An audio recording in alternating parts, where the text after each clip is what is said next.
You are ruining my aesthetic. The scream didn't sound human. It sounded like glass shattering in a cathedral.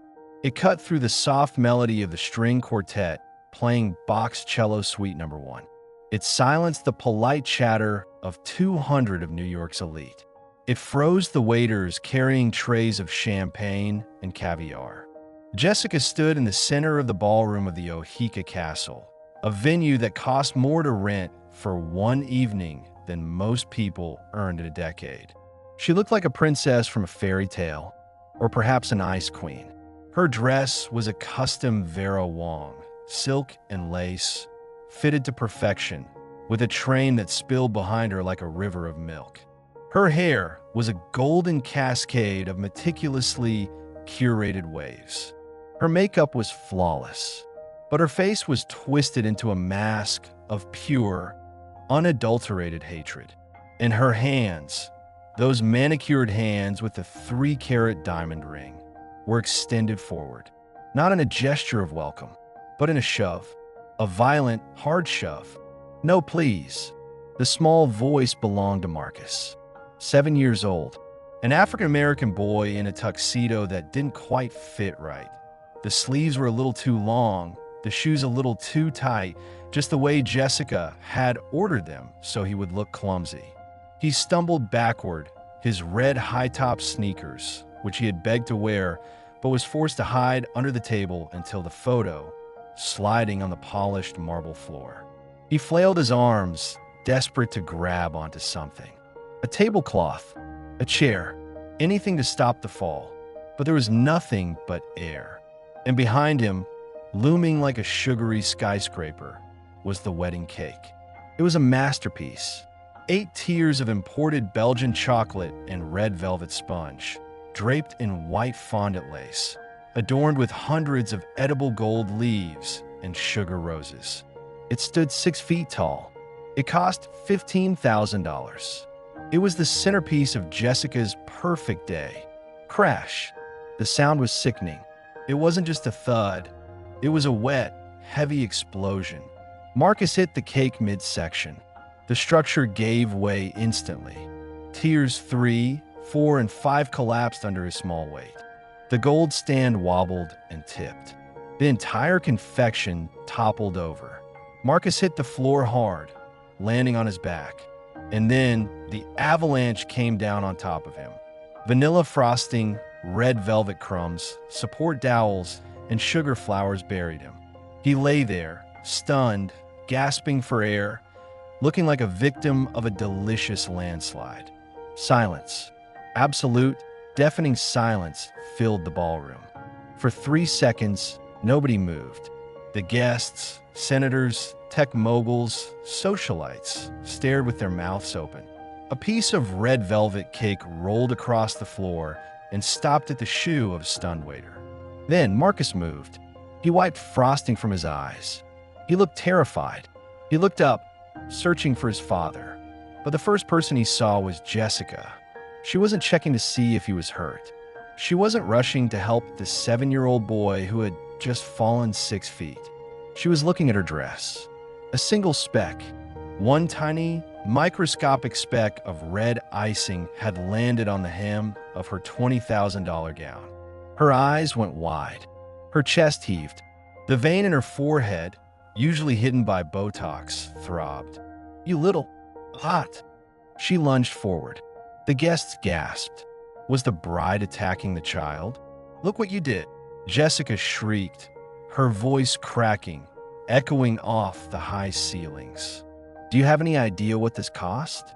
Do you have any idea how long I planned this? You clumsy, stupid, useless boy." She grabbed a linen napkin from a nearby table and furiously wiped the tiny spot on her dress, treating the fabric with more care than the child. "I told you," she hissed, pointing a shaking finger at Marcus, who was trembling in the pile of cake. "I told you to stand still. I told you not to ruin this for me. But you couldn't help it, could you? You just had to be the center of attention." Marcus started to cry, silent tears that cut tracks through the white frosting on his cheeks. "I'm sorry," he choked out. "You pushed me. Liar." Jessica screamed, turning to the crowd, her eyes wild. He tripped. You all saw it. He tripped on his own clumsy feet because he's undisciplined. He destroyed my cake on purpose. She turned back to Marcus, her shadow looming over him. Get him out of here, she barked. She didn't look at Marcus. She looked at the security guards standing by the door. Security, remove this mess. Get him out of my sight. Throw him in the kitchen, in the alley. I don't care. Just get him out of my photos. Two burly security guards hesitated. They looked at the small boy covered in cake. Then they looked at the bride, who looked ready to kill. Ma'am, he's just a child, one guard started. I am paying you to keep this event perfect. Jessica roared. If he is not gone in 10 seconds, you are fired. Get him out. The crowd pulled out their phones. Of course they did. Human misery is the best content. 200 smartphones raised in the air, recording the meltdown, recording the cruelty, recording the moment a grown woman destroyed a child's spirit over a dessert. Have you ever watched someone destroy their entire life in 4K resolution and not even know it? Jessica thought she was the victim. She thought the world would sympathize with the bride whose cake was ruined. She had no idea that in less than an hour, she would be wishing she had never been born. But to understand why a woman would push a child into a cake, to understand the depths of this cold-hearted ambition, we have to go back. We have to go back to the beginning, before the white dress, before the cake, before the nightmare. 6 months earlier, the penthouse apartment in Manhattan smelled like expensive leather and loneliness. David Vance stood by the window, looking out at the city lights. He was 42, handsome, a billionaire tech genius who had invented an algorithm that changed online banking. He had everything a man could want: money, power, respect. But he was hollow inside. 3 years ago, his wife, Sarah, had died in a car accident. She was the love of his life. When she died, she took the light with her. All she left behind was Marcus. Marcus was 4 then. Now he was 7. He was a quiet boy with big, sad eyes that looked just like his mother's. He spent most of his time in his room, drawing pictures of the 3 of them: Mom, Dad, and Marcus, flying in space or living in a castle. Anywhere but here, in this empty penthouse. David tried. He really did. But grief is a heavy fog. He worked late to avoid the silence. He hired nannies to fill the void. But nannies don't give love. They give supervision. Then he met Jessica. It was at a charity gala for ocean conservation. Jessica Miller was wearing a green dress that matched her eyes. She was a model, or an influencer, or a brand ambassador. David never quite understood what she did, other than look beautiful and smile at the right moments. She bumped into him at the bar, spilled her sparkling water on his sleeve. "Oh my God, I am so clumsy," she had laughed, dabbing his jacket with a cocktail napkin. Her touch lingered. Her perfume, jasmine and ambition, filled his senses. "It's fine," David had said, mesmerized. "I'm Jessica," she smiled. A predator's smile, disguised as a shy greeting. "I'm David." "I know who you are, David Vance," she said, her voice dropping to a whisper. "Everyone knows who you are. The man who changed the world. And the man with the sad eyes." She played him like a violin. She listened to his stories about Sarah. She cried fake tears when he talked about his loneliness. And when he mentioned Marcus, her eyes lit up, not with affection, but with calculation. A billionaire with a motherless child? That wasn't a family. That was an opportunity. That was a jackpot. Within 2 weeks, they were dating. Within 2 months, she was spending the night. Within 3 months, she was moving in. But Marcus saw what David couldn't. Children always do. Children and dogs. They smell the rot in a person so long before adults do. The first time Marcus met Jessica, he was sitting on the floor of the living room, building a Lego tower. It was the highest tower he had ever built. Jessica walked in, holding David's hand. "Marcus, buddy," David said, his voice full of forced cheerfulness. "This is Jessica. She's going to be spending some time with us." Marcus looked up. He saw a tall woman with teeth that were too white. He didn't smile. He just stared. Marcus. Jessica squealed, pitching her voice high, like she was talking to a puppy. "Oh, David, he is adorable. Look at those cheeks." She reached out to pinch his cheek. Marcus flinched and pulled away. Jessica's hand froze. For a split second, a microsecond, her smile dropped. Her eyes went cold. It was a look that said, "You little nuisance." But then the smile was back. "Ah, he's shy. That's okay. We're going to be best friends, aren't we, Marcus?" She stepped forward. Her high heel caught the edge of the Lego tower. Clatter. The tower smashed onto the hardwood floor. Hundreds of pieces scattering. "Oops," Jessica laughed.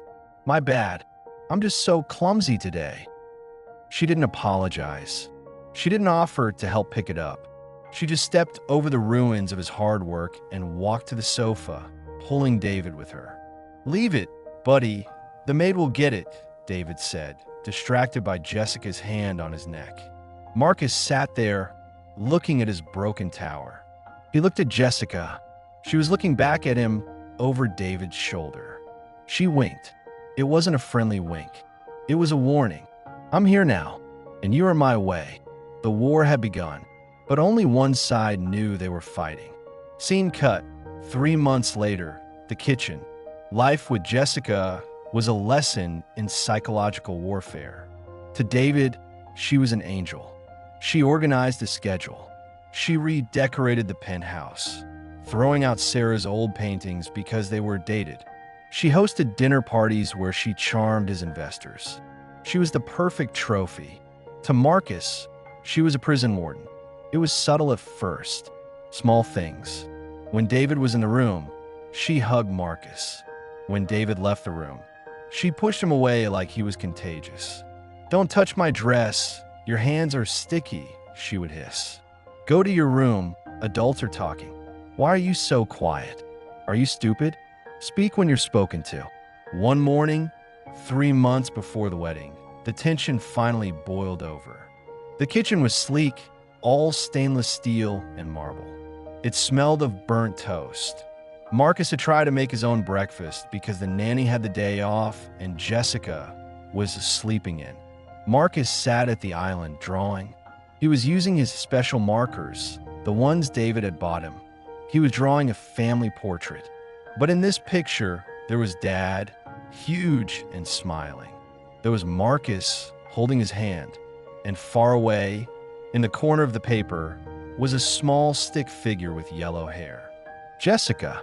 He heard the click-clack of heels. Jessica walked in. She was wearing a silk robe that probably cost more than the nanny's car. She held a green juice in one hand and her phone in the other. She was scrolling through Instagram, checking likes on her engagement photo. "What does that smell?" She wrinkled her nose. "Did you burn something? God, you are useless." She walked over to the island. She didn't look at Marcus. She looked at the paper. "What is this trash?" She picked up the drawing with 2 fingers like it was a dirty tissue. It's us," Marcus whispered. "Us?" Jessica laughed. A cruel, dry sound. "Honey, look at this. Why is your father so big? And why am I?" She squinted. "Why am I so small? And why am I green?" "I ran out of yellow." Marcus lied. He made her green because she reminded him of a snake. Jessica stared at him. She knew. She leaned in close, smelling of mint mouthwash and malice. "Listen to me, you little brat," she whispered. "I know you don't like me. I don't care. I don't like you either. You are loud, you are messy, and you remind David of his dead wife." Marcus gasped. "Oh, don't look so shocked," she sneered. "Why do you think he works so much? He can't stand looking at you. You make him sad. I'll make him happy." She crumpled the drawing in her hand. "Crinkle. This wedding is happening," she said, squeezing the paper ball tight. "I'm going to marry your father. I'm going to be Mrs. Vance. and I'm going to inherit this penthouse, this money, and this life. She walked to the trash compactor. She opened it and threw the drawing inside. She pressed the button. The machine roared, grinding the paper into oblivion. And you? She turned back to him, smiling that perfect fake smile. You're going to be a good little prop. You're going to smile in the photos. You're going to wear the suit I pick. And you're going to keep your mouth shut. She walked back to him, gripping his chin with her sharp nails. Because if you mess this up for me, if you embarrass me, I will make sure your father sends you away. Boarding school, Switzerland, maybe military school, somewhere far, far away where you can't bother us. My dad wouldn't do that, Marcus said, tears filling his eyes. He loves me. He loves me, Jessica corrected. I'm his future. You're his past. And nobody wants to live in the past. Suddenly, the front door opened. Hello, I'm home. David's voice echoed from the hall. Jessica released Marcus's chin instantly. She smoothed his hair. Her face transformed. The malice vanished, replaced by a warm, maternal glow. Oh, sweetie, don't cry, she said loudly, hugging the stiff, terrified boy. It's just a broken crayon. We can buy new ones. David walked into the kitchen. He saw his fiancée hugging his son. He smiled, his heart melting. What's going on? David asked, kissing Jessica on the cheek. Oh, nothing, Jessica sighed, looking at David with adoration. Marcus was just feeling a little emotional. Missing his mom, I think. We were having a moment. You're amazing with him, Jess, David said, rubbing Marcus's back. I don't know what I'd do without you. I love him like my own, Jessica lied, staring directly into Marcus's eyes over David's shoulder. Her eyes were dead. I win. Marcus looked down at his sneakers. He realized then that he was alone. His dad was under a spell. The enemy was inside the walls, and the wedding was coming like a storm. The tailor shop was in Midtown. It was the kind of place that didn't have prices on the tags because if you had to ask, you couldn't afford it. David was at work, closing a merger. Jessica was in charge of the fittings. Marcus stood on a podium, surrounded by mirrors. An old Italian tailor was pinning the hem of his tuxedo pants. Ouch! Marcus flinched. A pin pricked his ankle. Stand still. Jessica snapped from the velvet couch where she was sipping champagne. Stop fidgeting. The shoes hurt, Marcus said quietly. They're too tight. They are Italian leather. They're supposed to be snug, Jessica said, not looking up from a bridal magazine. Fashion is pain, Marcus. Learn it. But I can't walk, Marcus said. My toes are squished. Jessica sighed. She put down her glass. She walked over to the podium. She waved the tailor away. Give us a moment, Luigi. The tailor bowed and retreated to the back room. Jessica grabbed Marcus's ankle. She squeezed hard, right where the shoe pinched. Ow! Stop! Marcus cried. Listen to me, Jessica hissed. I picked these shoes because they match David's. They look perfect in the photos. I don't care if your feet bleed. I don't care if you lose a toenail. You will wear them. You will walk down that aisle, and you will not limp. She squeezed harder. Do you understand? This wedding is about perfection. My dress, my flowers, my photos. You're just an accessory, Marcus. Like a handbag or a pair of cufflinks. Your job is to look good and be silent. She released his foot. She stood up and smoothed his jacket. You ruined this for me, she whispered in his ear. And I swear to God, you'll be on a plane to boarding school before the cake is even cut. Yes, ma'am, Marcus whispered, trembling. Good boy. She called the tailor back. Luigi, the pants are perfect. Wrap them up. Marcus looked at himself in the mirror. He looked like a tiny, sad penguin. He looked at his feet. They were throbbing. He didn't know then that these tight shoes would be the reason for the fall. He didn't know that Jessica's obsession with the perfect photo would be her undoing. He just knew that he was walking into a trap, and there was no way out. The sun rose over Ohika Castle like a spotlight turning on for a Broadway show. It was a crisp, perfect morning, the kind of morning brides pray for. The lawns were manicured to within an inch of their life. The fountain sparkled. In the groom's suite, David Vance was adjusting his bow tie in the mirror. He looked happy, younger. He turned to his best man, his business partner, Sam. "I can't believe it's happening, Sam." David grinned, taking a sip of scotch. "After Sarah died, I never thought I'd feel this way again. She's a miracle." Sam forced a smile. He didn't like Jessica. He had seen the way she looked at waiters. He had seen the way she checked price tags. But he couldn't tell his friend that he was marrying a shark in a silk dress. "She's certainly something, Dave," Sam said carefully. "Where's Marcus?" Getting dressed in the next room, David checked his watch. "He's probably playing video games. You know kids." David was wrong. Marcus wasn't playing. In the small adjoining room, Marcus was sitting on the edge of the bed, staring at the black patent leather shoes. They looked shiny, perfect, and cruel. He took a deep breath. "Do it for Dad," he told himself. He slid his left foot in. It was tight, pinching his toes together. He winced. He slid his right foot in. Pain shot up his ankle. Jessica had bought them a size too small on purpose. "Snug fit looks better in photos," she had said. "No wrinkles in the leather." Marcus stood up. He wobbled. It felt like his feet were being crushed in a vice.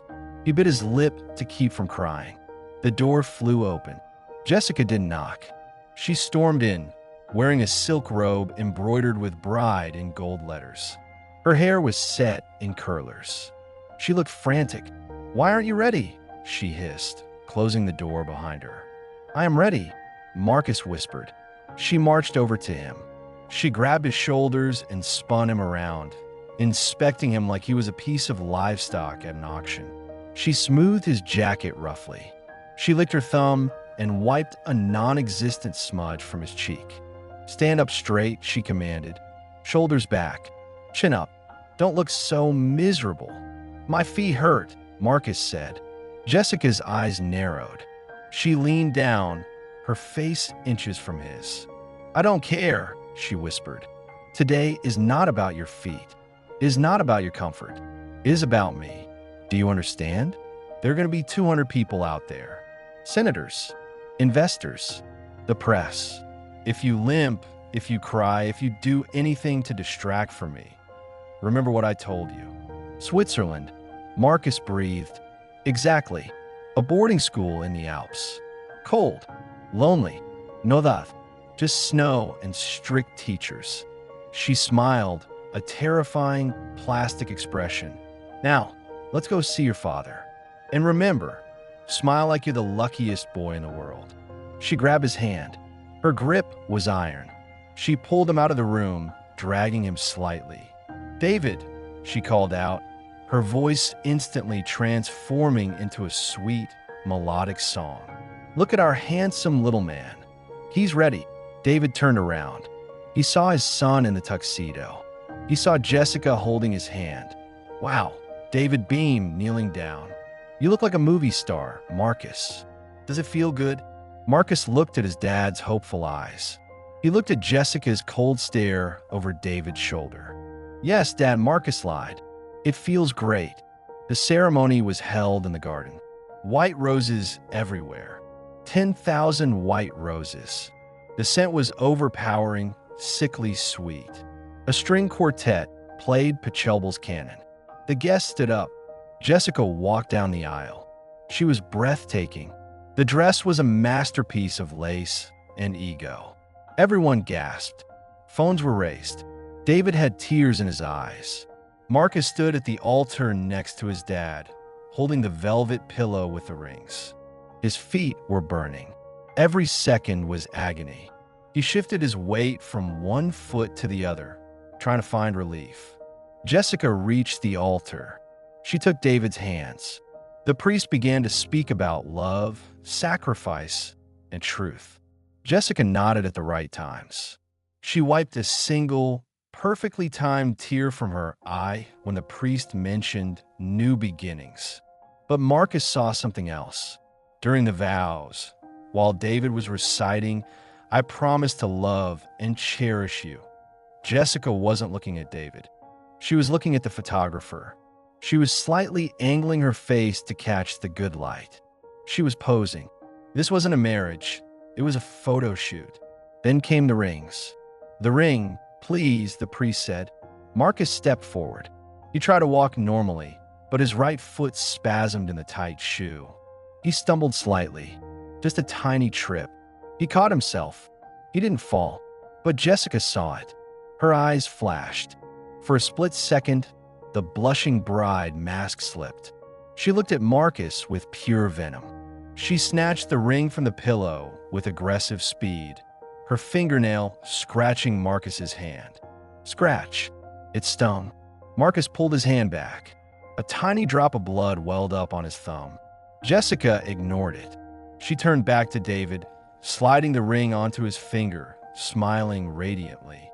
"With this ring, I thee wed," she said. Her voice was like honey. Her actions were like a knife.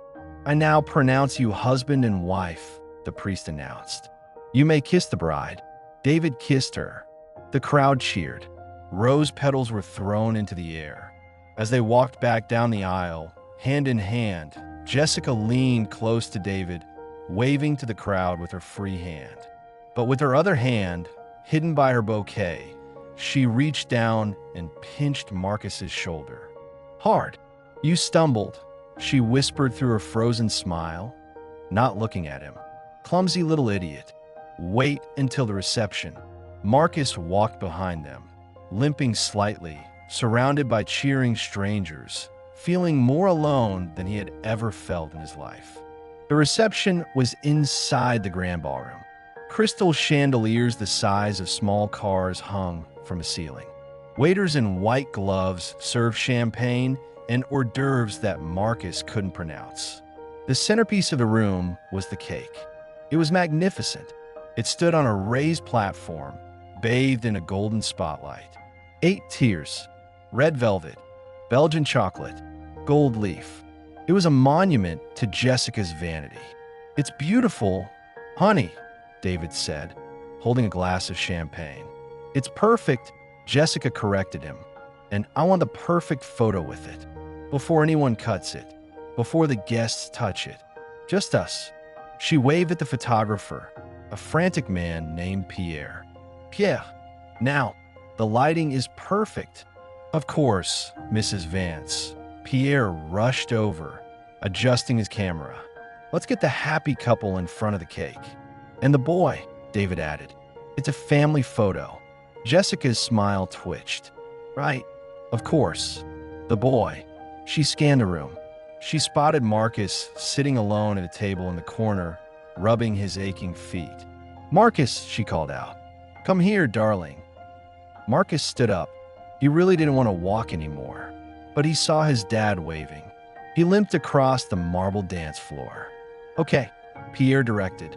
"Groom on the right, bride in the center, boy on the left."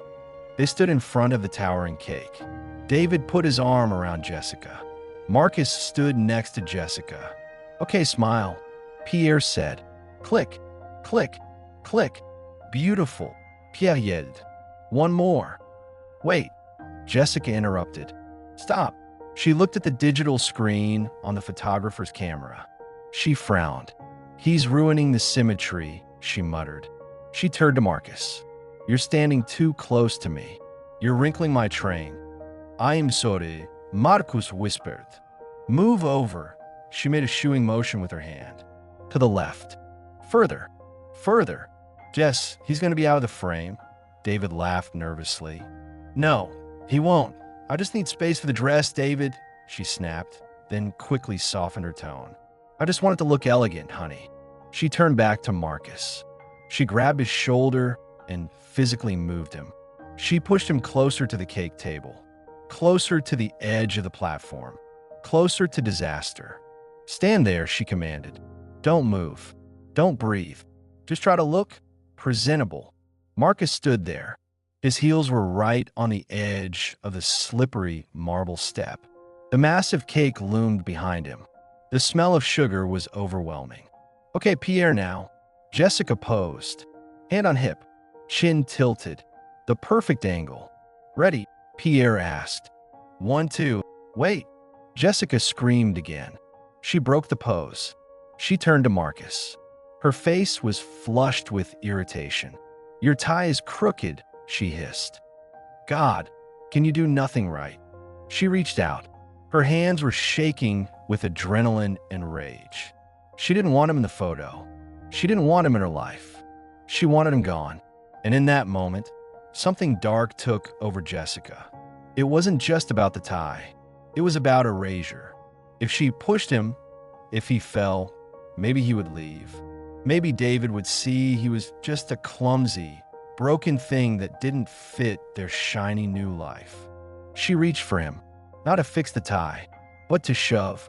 The guests watched, thinking she was being a perfectionist mother. David watched, thinking she was caring for his son. Only Marcus saw the look in her eyes. It was the look of a predator about to strike. "You ruined everything," she whispered, so only he could hear. "You ruined the picture." And then she extended her arms. "You ruined the picture." Jessica's hands moved fast. It wasn't a gentle nudge. It was a shove, a sharp, calculated push to the center of Marcus's small back. Marcus didn't have a chance. His tight shoes slipped on the polished edge of the platform. His arms flailed, grasping at the air, his eyes wide with betrayal. He fell backward. Tom seemed to slow down. The guests saw the boy tipping over. David turned his head, his smile fading into confusion. Pierre, the photographer, kept snapping photos. Click, click, then impact, crash. It sounded like a car accident made of sugar. Marcus hit the massive cake right in the middle tiers. The structural dowel snapped. The golden stand buckled. 6 feet of confectionery art. Layers of dense red velvet sponge, gallons of vanilla buttercream, and hundreds of sugar flowers collapsed on top of him. Marcus hit the marble floor hard. The cake followed him down, burying him in a landslide of red and white. He lay there, stunned, gasping for breath, completely covered in red crumbs that looked disturbingly like blood against the white frosting. Silence. Absolute, vacuum-sealed silence gripped the ballroom. The music stopped. The chatter died. 200 people stared in horror at the pile of destroyed dessert and the small boy trapped inside it. Then Marcus moved. He wiped the glob of frosting from his eye. He looked terrified. He looked up, searching for help. "My dress!" The scream shattered the silence. It wasn't a scream of concern. It was a scream of vanity. Jessica stood over the wreckage. A few splashes of red icing had landed on the train of her custom Vera Wang gown. She was shaking, not with shock, but with fury. "You little monster!" she shrieked, her voice echoing off the high ceilings. "Look what you did. You destroyed it. You destroyed my perfect day." She didn't reach down to help him. She didn't check if he was bleeding.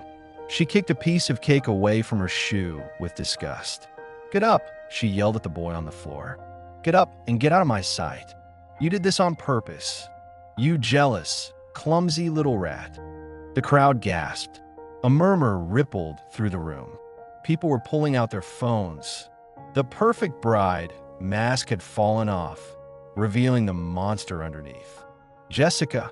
David's voice was quiet, trembling. Jessica whipped around to face him. Her eyes were wild. "David, look." She pointed at Marcus, playing the victim. "He tripped. I told you he was clumsy. He ruined the cake. He ruined the photos. Get security. Get him out of here right now." She turned back to Marcus, looming over him. "I told you." She hissed, low enough that she thought only he could hear.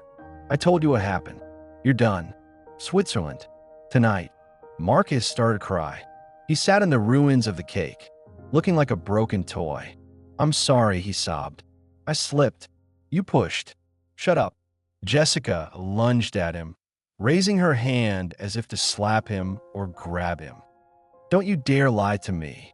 She was inches away from grabbing his collar. "Don't touch him." The voice boomed through the ballroom like thunder. It wasn't loud, but it was terrifyingly deep. Jessica froze. Her hand hovered in the air. David was walking toward them, but he didn't look like the happy groom anymore. He didn't look like the man who had been under her spell for 6 months. He looked like a stranger.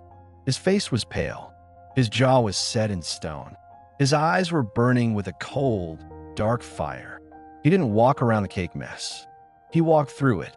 His $5,000 Italian shoes crunched through the frosting. He didn't care. He reached Marcus. He knelt down in the middle of the red velvet pile, ignoring the mess that stained his tuxedo trousers.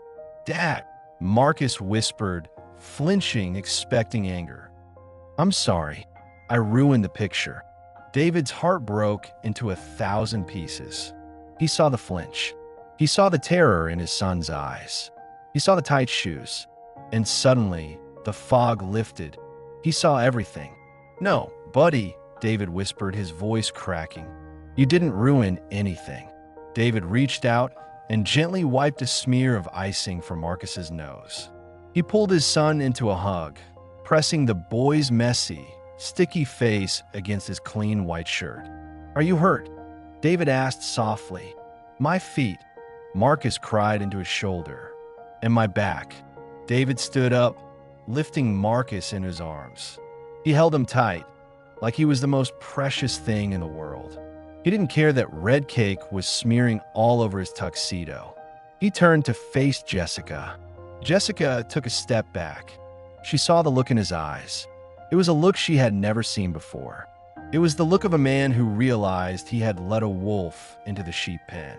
"David, honey," Jessica laughed nervously, her voice pitching up, trying to find that sweet, manipulative tone again. "It's okay. It was an accident. I was just upset because I wanted everything to be perfect for us. For our family." She reached out to touch his arm. "Look at you, you're a mess. Let's go get you cleaned up. We can salvage the reception. I'll tell the band to play." "We can." "I saw you," David said. His voice cut her off like a guillotine. Jessica froze. "What?" "I saw you," David repeated. "I was watching you, Jessica. I saw your hand. I saw you shove him." The room went deadly silent.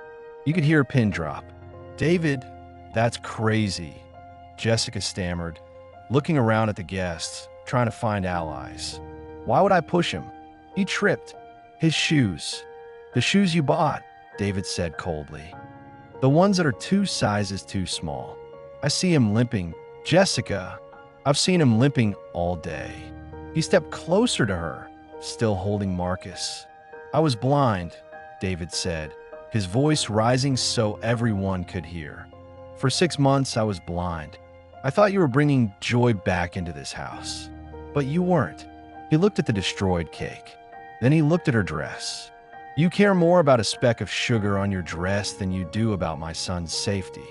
I was in shock," Jessica pleaded, tears streaming down her face now. Fake practice tears. "David, please. Don't do this in front of everyone. Think about the press. Think about your image." "My image?" David laughed. A dry, humorless sound. He looked at the crowd. 200 people watching. Cameras recording. "My image is fine," David said. "But yours? You're finished." Jessica's face hardened. The mask dropped completely. "You can't talk to me like that. I am your wife. We just said vows." "The marriage isn't consummated," David said flatly. "And the papers aren't filed." He turned his head toward the entrance. Security. The 2 large guards rushed forward. They had been waiting for this. They had seen how she treated the staff all day. They didn't look at David. They looked at Jessica. "Yes, Mr. Vance?" the head guard asked. David looked at Jessica one last time. He didn't see a beautiful model anymore. He saw a stranger. "Remove this woman from my property," David ordered. "And if she tries to take anything, even a napkin, call the police." Jessica's mouth dropped open. You can't be serious. David, I love you. No, David said, turning his back on her. You love the lifestyle, and you're fired. You can't do this. Jessica screamed. The illusion of the perfect princess bride evaporated instantly. Her face was contorted into a mask of pure ugliness. As the two large security guards stepped forward, she didn't act like a lady. She acted like a cornered animal. Get your hands off me, she shrieked, swinging her bouquet at the nearest guard. Do you know who I am? I am Mrs. Vance. I own this party. Actually, ma'am, the guard said calmly, gripping her arm firmly but professionally. Mr. Vance signs the checks, and he just canceled your contract. David, Jessica yelled, looking back at the altar where David was still holding his son. David, stop them. They are hurting me. Look at what they're doing to your wife. David didn't even look up. He was busy using his expensive silk pocket square to wipe red velvet crumbs off Marcus's cheek. David, she screamed again, her voice cracking. David stood up. He turned slowly. He looked at the woman being dragged away, her custom Vera Wang dress bunching up, her hair coming undone, her makeup smeared with sweat and rage. I don't see a wife, David said, his voice amplified by the silence of the room. I see a mistake. Goodbye, Jessica. I hate you. Jessica exploded, realizing the game was over. I always hated you. You and your depressing stories and your bratty, useless kid. I only wanted the money. I hope you both rot. The crowd gasped. The truth was finally out, loud and clear. And there it is, David said quietly to himself. The guards dragged her through the center aisle. She kicked over a flower arrangement.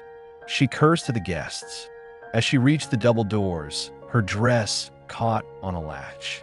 Riot. The sound of tearing silk echoed through the hall. A massive chunk of the $20,000 lace train tore off, left behind on the floor like a piece of trash. The doors slammed shut. Jessica was gone. The silence in the ballroom was heavy. The guests looked uncomfortable. The band didn't know whether to play or pack up. The cake lay in a ruined pile on the floor. David looked down at Marcus. Marcus was shivering, still covered in sticky frosting, still terrified. He looked at the ruined cake, then at his dad's ruined tuxedo. Dad, Marcus whispered. Yeah, buddy. Is the wedding over? David looked around the opulent room. The gold, the crystals, the flowers, all of it felt fake now. He looked at his son's tear-stained face. The wedding is definitely over, David smiled softly. Marcus's lip quivered. I'm sorry about the cake. It cost a lot of money. David laughed. It was a genuine, warm laugh that broke the tension in the room. Marcus, look at me. David knelt down again, ignoring the groan of his knees on the hard floor. He looked Marcus right in the eye. That cake was just flour and sugar. It doesn't matter. This suit, it's just cloth. It doesn't matter. David took Marcus's small, frosting-covered hand in his. You are the only thing in this room that matters. You are my son, and I promised your mom I would protect you. Today, I almost forgot that, and I am so sorry. I missed you, Dad, Marcus cried, throwing his arms around David's neck. I missed you too, kiddo. I missed you too. David stood up, holding Marcus in his arms. He turned to the crowd of stunned guests. Most people would be embarrassed. Most billionaires would be calling their PR team to do damage control. David just looked relieved. He looked at the pile of destroyed cake. A massive chunk of red velvet sponge was sitting on top of the wreckage, miraculously untouched by the floor. David reached out. He dipped his finger into the frosting. He tasted it. David hummed, raising an eyebrow. Belgian chocolate. Not bad. He looked at the crowd. Well, David announced, his voice booming. We have an open bar. We have a live band. And we have about 50 pounds of cake that is currently deconstructed. He grabbed a clean fork from a nearby table and handed it to Marcus. "Who wants cake?" For a second, nobody moved. Then Marcus giggled. He took a bite. "It's good, Dad." A cheer erupted from the back of the room. Sam, the best man, raised his glass. "To David and Marcus." "To David and Marcus," the crowd roared. The band started playing, not a slow waltz, but an upbeat funk song. People started laughing. The tension broke. It wasn't a wedding reception anymore. It was a party, a celebration of a bullet dodged. The legal fallout was swift and brutal. Jessica tried to sue for emotional distress and breach of promise. But she forgot one thing, the prenup, and she forgot about the video. Remember the guests with their phones? The video of her shoving Marcus and screaming, "I only wanted the money," went viral before she even got back to her hotel. She was canceled overnight. Her modeling contracts dropped. Her brand deals terminated. She was left with nothing but a torn dress and a reputation that would never recover. She moved back to her parents' house in Ohio, telling everyone she was a victim of editing. Nobody listened. As for David and Marcus, they didn't stay for the whole party. About an hour in, they snuck out the back door. They went to a diner. David loosened his tie. Marcus took off the tight jacket and kicked off the painful shoes under the table. They ordered burgers, fries, and milkshakes. "Dad," Marcus asked, dipping a fry in ketchup. "Yeah. Are you sad that you didn't get married?" David looked at his son. He looked at the drawing Marcus had made on the paper placemat, a picture of just the two of them, smiling. "No," David said, reaching across the table to ruffle Marcus's hair. "I'm not sad. I think I'm the luckiest man in the world. I almost lost the best thing in my life. I'm just glad I woke up in time." Marcus smiled, a real smile, the first one in 6 months. "Me too." Jessica thought she could crop Marcus out of the picture. She thought a child was just an accessory to her perfect life. But she learned a hard lesson that day. You can fake a smile, you can fake a photo, but you can't fake a family. David was blinded by a pretty face, but when it mattered most, he made the right choice. He chose his blood over a bride. He chose protection over perfection. But here's the question for you. In a world obsessed with perfect social media photos, how many of us are ignoring the real people standing right next to us? How often do we prioritize how things look over how things feel? If you're a parent, go hug your kid today. Tell them they matter more than any object, any event, or any photo. And if you've ever dealt with it, Jessica, someone who tried to push you out of the frame, let me know in the comments below. How did you handle it? If you think David did the right thing by kicking her out, hit that like button. Share this video with someone who needs to be reminded that family comes first. Don't forget to subscribe to the channel for more stories about karma and justice. My name is Kind Stories from Oliver. And remember, a picture is worth 1,000 words, but a loving family is priceless. Thanks for watching.